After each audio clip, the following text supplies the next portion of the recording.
Our next speaker is women's track student athlete Jenna Chan. Jenna is a senior from Roseland, New Jersey, and competes in the hurdle events. She is the two-time defending America East champion in the 60 hurdles and was recently named AE Women's Track Athlete of the Week in February. Join me in welcoming Jenna Chan.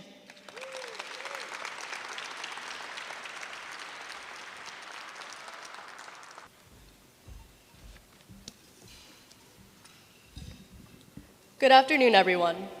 I want to start off by thanking M&T Bank for sponsoring this event, as well as LG&T for letting me speak to you all today. Thank you to my friends and family, Coach Fuca and Coach Thompson, and to the athletic department for the support over these last 4 years.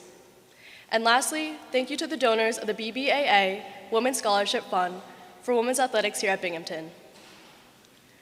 Back on March 8th, 2019, Coach Fuca, the assistant track and field coach at Binghamton, reached out about running for the team.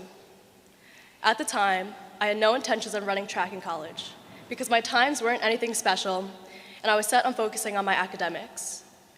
It wasn't until I came home from my last junior year track meet that I realized that I wasn't going to be giving up track. There was so much more that I wanted to accomplish with the sport and I wasn't ready to walk away from it just yet. This leads me to a question that I'm sure many of in this room have asked yourselves before. What is it that justifies a commitment to something so demanding, so unforgiving, and which appears to produce so little result? Well, that's a good question. For anyone not familiar with track, let me give you a quick sketch of the life of a track athlete. Depending on your innate ability, you quickly arrive at a base time for your event. Then you get to work. That means committing weeks, months, and years of training to take time off that number, usually measured in tenths of a second, and determined by your performance at a handful of meets per year. What I've come to realize is that we do not have control over speeding up or slowing down time, but what we do have control over is what we do with our time.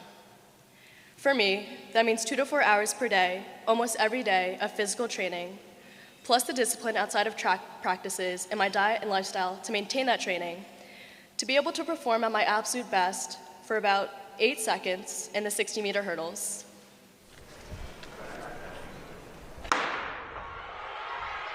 And here we go. And again, you got Jenna Chan is in lane number 4 and is just blowing the doors off the field. No surprise. She's great. She is fast. And she's got an 8:49. That is a new Binghamton school record for Jenna Chan. Yes, that was 8 seconds, or for about 13 seconds in the 100-meter hurdles. Looking back at my past indoor season, I competed in 7 meets and ran the 60-meter hurdles 12 times, averaging 8.56 seconds per race. My training for indoor starts around June, and our first indoor meet takes place in December. So if we do the math, that's 10 hours per week for 28 weeks, which is 280 hours. That means for every second on the track at a meet, I have invested almost 3 hours of training, which will enable me to potentially take a tenth of a second off. What justifies that kind of work and the ratio between training and performance? I stuck with track because the competition continues to push me to become a better version of myself. Even if I do run a new personal best that day, I celebrate it briefly, but I quickly switch my attention to the next goal, to run even faster, because athletics doesn't care how hard you tried or how fast you ran that day. It doesn't care if you're injured or if you're facing adversities, because it's only interested in your willingness to be better. It is always willing to accept more and what you're willing to sacrifice to become better. After I accepted Coach Fuga's offer and committed to Binghamton, my freshman year proved to be quite a challenge.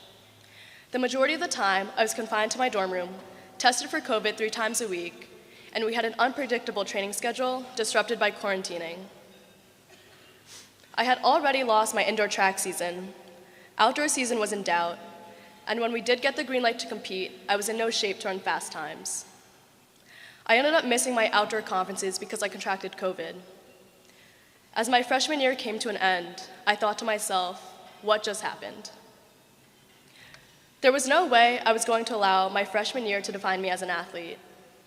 I went back to work to prove to not just my coaches, but to myself that I was worthy of competing at the Division I level. Some days I question why I took this on, why I dedicated endless hours to my sport when I didn't see the times I knew I could run. But 2 years later, I have 2 indoor conference titles, an outdoor title, and 2 school records. In freshman year, I might have had these goals in mind, but I wouldn't have known how to achieve them, because there was no way that on my own I could have achieved them. I didn't win any of those titles by myself. I was able to do it because of my teammates who pushed me to do better every day, and because of my coaches who chose to stand behind me and take a gamble on me. What athletics has taught me is that every decision carries an immense weight of possibility and potential. To commit to something, to say yes or to say no. And these decisions join us to other people or they separate us. But when they join us in the pursuit of something good, we realize that athletics is a metaphor for something larger than itself, and that our training and dedication were also to something larger. The lessons learned from athletics extend far beyond the playing field. These lessons shape our character and instill qualities like resilience, leadership, and teamwork that are applicable in every facet of life. Which brings me to the women's athletics programs here at Binghamton. If Coach Fuca hadn't reached out to me, I might have stopped competing. If it weren't for the exceptional community I found here, I wouldn't have improved. Races are very brief and they're very intense, but what's not evident in the race is everything else. All of the decisions made before it, not just by the athlete, but by the coaches and by the university. The support provided by initiatives like the BBAA Women's Scholarship Fund are invaluable, uplifting female student athletes on their journey at Binghamton and fostering a community of empowerment and excellence. Binghamton has embraced my journey every step of the way, which is why I'm furthering my academics next year through the 4+1 MBA program and using my last indoor track and field eligibility. The mentality that I've learned throughout these last 4 years will be carried both into my final year here as well as outside of college. I'm actively pursuing a path in corporate retail buying through an internship this summer and cannot wait to see what the future holds. Even beyond this university, I know that no matter what obstacles I face, I will be ready to fully embrace them. I'm not scared to run at them at full speed because I know that with hard work and determination, I will overcome any hurdle and continue to push myself beyond my limits, just as I have as a track and field athlete. Thank you.